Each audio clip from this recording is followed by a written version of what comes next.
We're live. Hi, Hey, here we are, tasting another wine. I'm Joe, I'm Les. and this is another episode of We don't spit. We Swallow.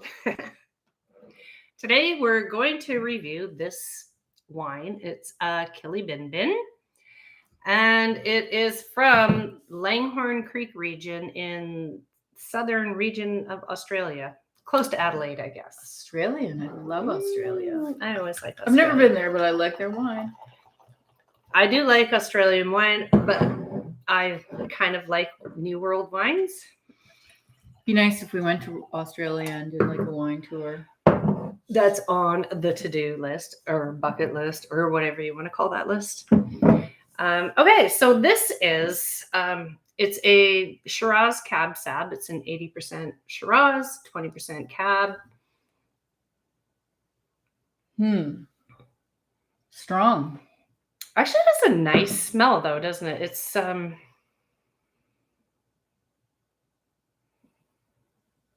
don't even know how to really describe it. It's like berries. Yeah, like I feel berries, like it's currants. even stronger than berries. Like what's stronger than berries? A really strong berry. Strong berry. Like currants or like just from like without tasting it, without I mean just smelling it without tasting it. It gives me an impression of like yeah.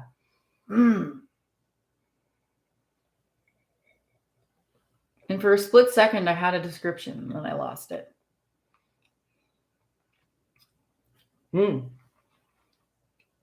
This is, that's not a bad wine. First impression, it's kind of good.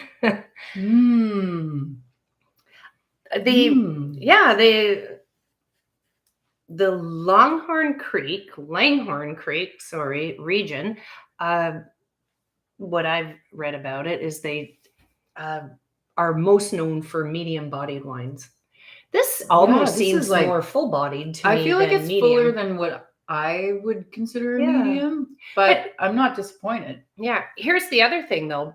This is from the Langhorne Creek region, but it's Matella Vineyards, who actually, even though it's mostly Cab Sab grapes there, they actually specialize more in Shiraz grapes. Okay. Which makes sense why this is 80% Shiraz. Like, look at the legs. Yeah, I would say it's more. I'm really impressed. The price point? It was $21 Canadian. Okay. So that's holy shit! I really like this one. It's actually really nice.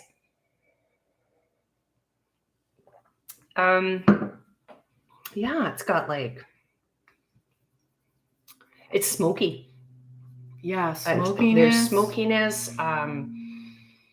It's very. I'm having a hard time finding the words. Plushy, kind of plush and smoky, and it's like slightly smoky, but it's like the perfect amount of dryness. And what I find with like some of the lighter ones is that it tastes light and it's good and it's dry, but this one actually has like, I feel like it leaves a finish. So it's a bit of a finish, but it's not a strong finish. It's not a strong finish, but it's pleasant. Yeah. Anyways. Wow. And fine. Yeah, it's like it's smoky, but it's not like a Pinotage type of smoky. It's its own smoky sort of thing. And yeah, I really like it. Really like it. I'm like willing to give this one I always want to leave room for improvement. So I feel like this could be a 4.5. I would but what does it need to be 5? If we're gonna, so when I give a rating, I like to consider what I give it compared to what I want it to be to give it a 5. Yeah. Like 5 wine glasses. I know I'm like, I really love. Like, I feel like right now it's almost perfect. It is. What it's missing, and of course it's very subjective. My taste is I really love that buttery follow through. Yeah. Always, but that's me. Yeah, somebody else might not like that buttery type of but follow I through. think you're making a really good observation. Yeah. But yeah, if this had that buttery, like that little smoother, a little bit smooth, like just going into cuts, the. it cuts just a bit, and it's nice Mhm. if you like that cut. But yeah, just a little bit smoother on the finish, and then boom. I love the buttery finish. I'm always like you you're in that race car and you're just crossing that finish, and it's like you get that butter, you get that smooth butter, like a race car driver with all the corporate labels, which we'll get to later. I like this. This is surprisingly really, really good. I would highly recommend it. This is impressive. $20, $21. $20, and clink, I like clink to this one. This one is a clinker. Yeah, because it's really delicious. This is a clinker. And I would go towards it being more full-bodied than medium, even though Langhorne Creek is known more for their medium-bodied. I would. Yeah, I feel like if it was a little bit smoother and a little bit stronger, then I would consider it a full body. But this is slightly, it's slightly lighter. It cuts a bit. Could be smooth. If it was a little bit stronger and a little bit smoother, then this would be a full 5 wine glass, full body. So, but I think this is great. I would serve this. This would be great at a barbecue. Yeah. I think this would pair very nicely with beef, lamb. If I wanted something that was crowd pleasing, you could do a cheaper, more generic crowd pleasing one, but this, for what it has to offer, I would be proud to put this on the table at a gathering. I would definitely be proud. I mean, it's $20, which, I mean, and today, with today's inflation, is it really that much? Not really, but hey, if you're having important people over, I don't know. Do we even know important people? But no. I'll put this out for the good people, regular folks just like us. Yeah. Killibinbin from the Langhorne Creek region, the Metella Vineyards. Good job. Although it did get confusing, right? When we were doing the research on it, I looked at a lot of information about Metella Vineyards, but then we came across another website. The website on the bottle says www.killibinbin.com.au, which I was originally looking for, but when I Googled it, it's actually a Brothers in Arms. So I put the link in the comment and the description down below. If you like this wine, drop a subscribe, because we do this on a regular basis. And ring that bell. Ring that notification bell. I'm actually really pleased with this wine. It's always nice when you review. Yeah, this makes me happy. It makes me happy to open up this bottle of wine and find it's really nice. We'll probably even finish this wine today, not next week. Well, please don't keep a red wine till next week. It's not recommended. No, you get maybe 2 days. On the 3rd day, you better drink it or pitch it or cook with it. You could cook with it. I mean, I bet you there's going to be a lot of experts, sommeliers who will come on and be like, oh, no, you can't cook with it. Because if you don't want to drink it, you shouldn't cook with it. Now, there's been 2 schools of thought on that. If I don't want to drink it, I'll cook with it. I mean, if I'm making a nice Sunday spaghetti, I'm going to use a bottle of wine. I'm going to pour that shit in there, man. Mm-hmm. But I'm not going to pour a $30 bottle of wine into some spaghetti sauce. No. I'm sorry. I'm just not going to do it. No. But if I open one that I don't really like, I don't want to drink it, I'll stick it in the fridge and use it for cooking. Yeah. And I usually do that too. It's just a way to save waste. Yeah. I've watched a lot of chefs on TV, and they're like, well, if you don't like drinking it, you don't like to cook with it. But I have. I don't think I And can. it's not bothering me. I don't think I'm on that team. I'm not on that team. But and then I've Speaking of seen. team, did you get new glasses? Not yet. Oh, I thought those were new glasses. No, my new glasses are on the way. So I'm wearing these glasses. I don't even want to wear glasses, but you know, I like seeing, so that's the thing. Seeing is important. I know I got a new pair of glasses on the way, and I'm not happy. Why? Because it's plastered with Ray-Ban on the sides of the glasses. And what's the problem with that? Well, you know, I like the style. They look good. They don't look quite as good as those damn Pradas that I wanted, but was not willing to pay that price. My problem is I don't want to wear Ray-Ban all plastered down the arms of my glasses. I'm not a race car driver. I see that when I look at people who wear glasses, like when it shows, and it's like, seriously, your glasses have a label on them? I know. You like what doesn't have a label anymore? But I try not to judge because glasses are hard. Like that's on your face. Like, you gotta make that fit on your face and like not look stupid. Right. So if the only thing you can find has a label on it, but it's just like it just brings me back to like labels. Like, why do you gotta advertise for a company? Is Ray-Ban actually paying me to wear their shit on the side of my glasses? No.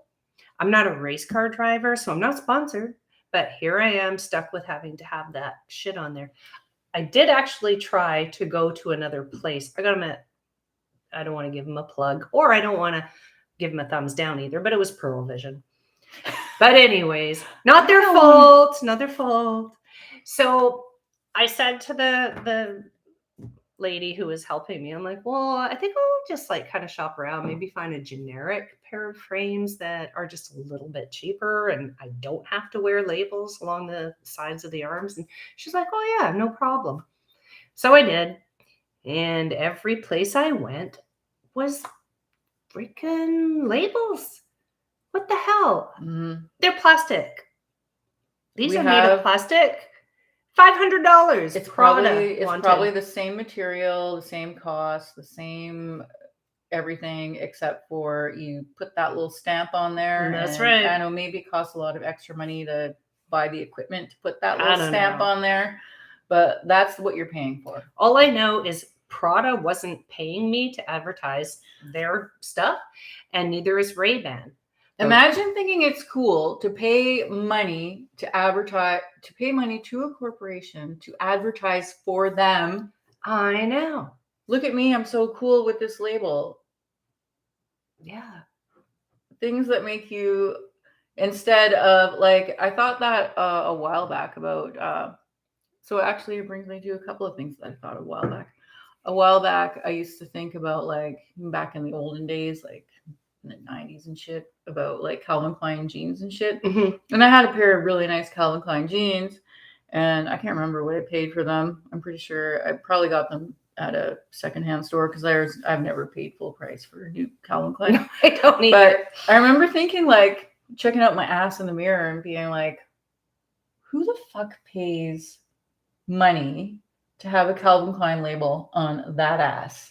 Like Calvin Klein should be paying me to walk around with their label on this ass. And that was kind of like, why the hell are people so hung up on labels? I don't know. And it's like, I'm not sponsored. So if I'm walking around like, and I will admit when I was young and stupid, I did walk around with, what was it?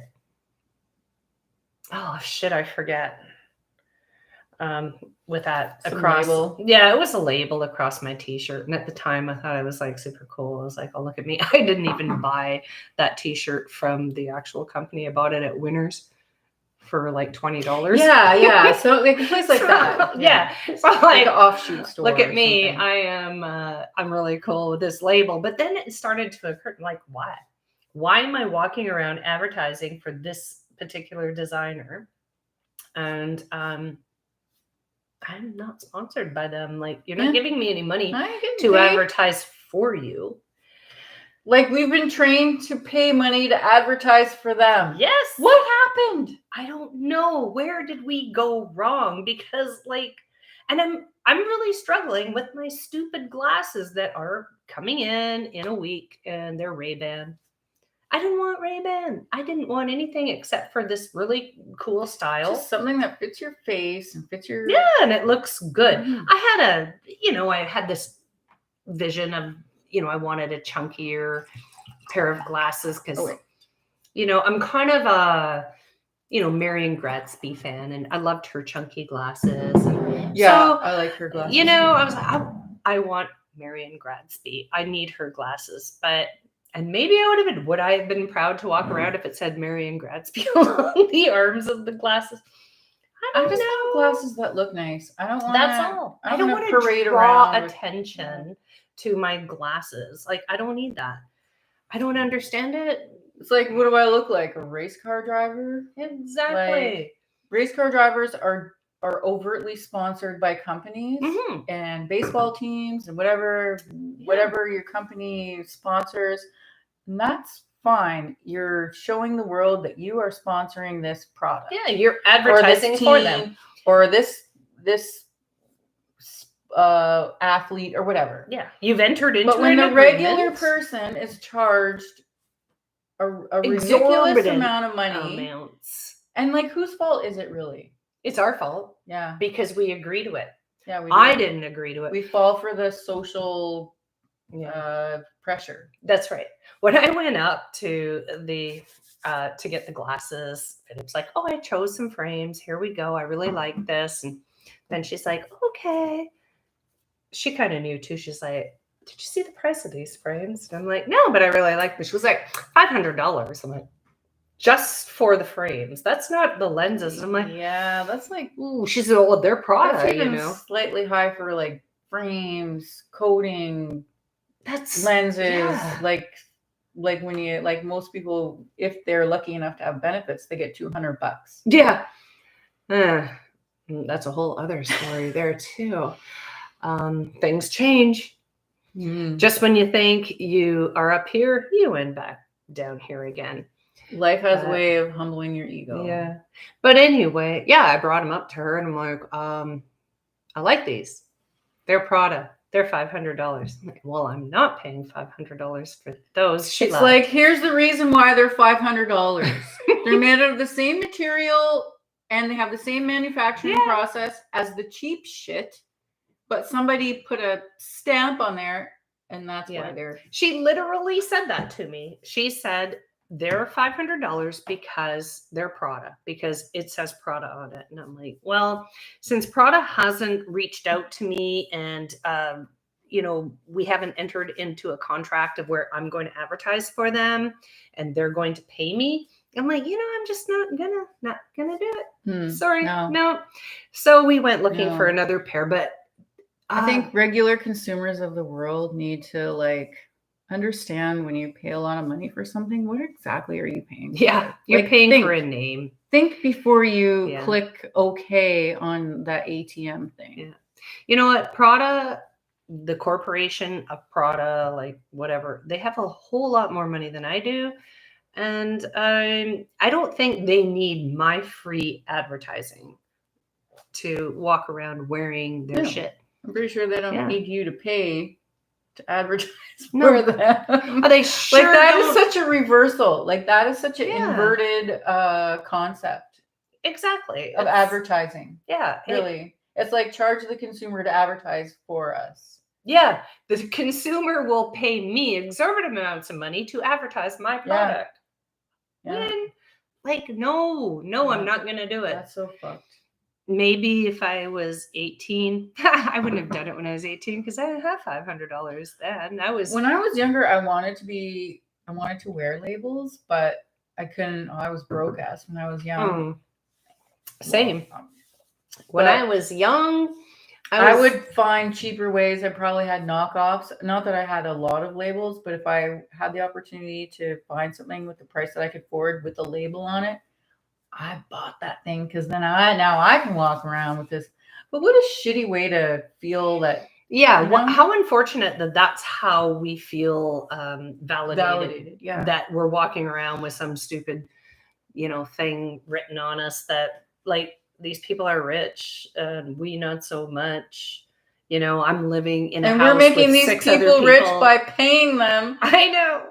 for them to advertise their product. And if I can't afford their product, I feel inadequate and like, oh, there's something wrong with me because I have to wear the knockoff. So maybe I should go commit a bunch of crimes so I can make the money to like walk around and like whatever, certain types of shoes and certain types of I think so. clothes with label, or like anybody, like, Yeah. I mean, if you're not breaking the law to make the money, you're like you're compromising more important things in your life, like Yeah. Like paying the lights. maybe buying less quality food, or juggling between your lights and your rent and paying off your shopping, and then like trying to find some way to find some weird balance, like, well, I'm only a month behind on my hydro bill, so but next month I'll pay it, but then I'll go back on another bill, and then so you can just keep on keeping up. And don't even get me started on free advertising for big corporations. Please, kids, don't do it. Don't do it. If you come across a Prada t-shirt, immediately go on your phone, Google Prada, contact the advertising area of Prada, and quote them a deal. Say, look, I got a t-shirt. I'm willing to wear it for you for this price. Mm-hmm. See what they say. Yeah. I mean, it makes sense, right? Like, why are you advertising for Prada or anybody else? And the sad thing, the final bit about my sad glasses seeking story was I went around. Nobody had generic frames. The only thing I found that was remotely close in another place that was close to the Prada was Versace. And here I'm like, really? It's Versace. $100 more than the Ray-Bans. Well, and I would have had to wear Versace. It's terrible. I don't like it. Why can't I just get, well, I could on Zenni. Not, this is a plug for Zenni, but I've gotten glasses on there before. That's where I get my glasses now. Yeah, it's just you can't. Those websites where you can like put your face on a picture and pick out frames. Yeah. If you want to buy swanky frames with labels on them, you can. Or if you want to buy a very similar frame for like $200 less, you can. Yeah, I've bought frames. These actually are from Zenni-ish type places. I'm not trying to plug Zenni. But hey, Zenni, if you see this. Anyway, yeah, I got these from Zenni, and these frames were like $10. Well, let's carry on with our bottle of wine and keep bitching about glasses. Till next time. Thanks for watching. Thank you.